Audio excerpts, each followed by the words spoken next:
నీతి నిజాయితీ రెండూ లేనప్పుడు నేను భవానీ దీక్ష పట్టా, నేను శివ దీక్ష పట్టా, నేను సత్యనారాయణ దీక్ష పట్టా, నేను నల్లబట్టలు వేసా, నేను పచ్చబట్టలు వేసా, నేను నీలం బట్టలు, ఎవరికి కావాలయ్యా నీ వస్త్రాలు?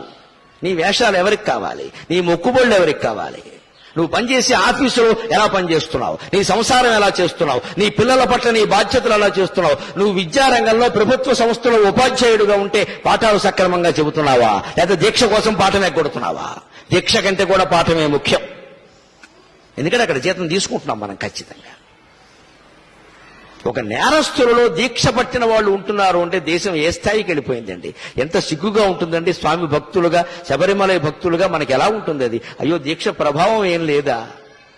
అక్కడ ప్రతి పడవ మీద మీరు గమనించండి, 20 మంది ఎక్కేది, 30 మంది ఎక్కేది అని రాసి ఉంటుంది. అంతకంటే ఎక్కువ ఎలా ఎక్కిస్తామండి? డబ్బుల మీద ఆశే కదా. వేరే పర్మిట్స్ ఎలా తీసుకుంటామండి? డబ్బుల మీద ఆశే కదా. ఇచ్చేవాడు ఎలా ఇస్తాడండి? లంచం మింగేసే కదా. మరి అందరం భక్తులే. రేపు ముక్కోటి ఏకాదశి నాడు మీరు చూడండి, తిరుపతి పట్టదు, శ్రీశైలం పట్టదు, భద్రాచలం పట్టదు, దేశంలో ఏ గుమ్మమో పట్టదు, మొత్తం అందరూ అక్కడే ఉంటారు.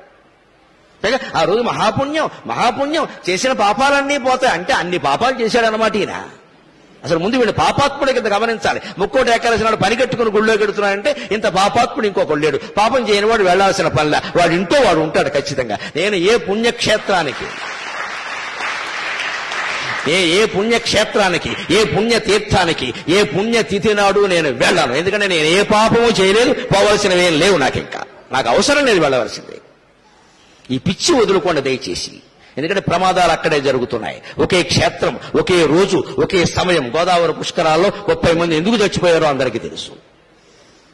అదే రోజు, అదే ముహూర్తం. అంటే అవి అలాగే జరుగుతాయి. ఏమిటా పిచ్చి, ఏమిటా వెర్రి?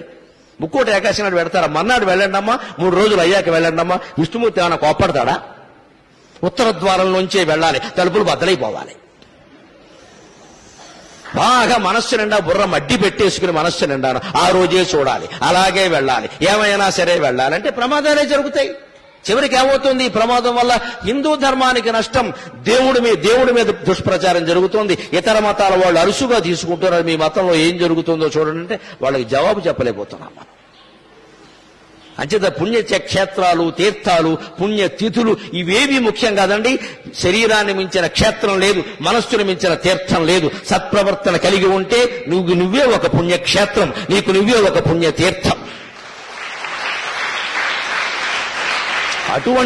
అటువంటి మానవత్వాన్ని నింపడానికి, సాటి మనుషుల పట్ల సానుభూతితో ప్రవర్తించడానికి, పరోపకారమే జీవితంగా బతకడానికి ఈ నా ప్రసంగం ఏమాత్రం ఉపయోగపడినా నేను ధన్యుణ్ణి. నాకు ఈ 4 మాటలు నేర్పిన మా అమ్మ ధన్యురాలు. స్వస్తి.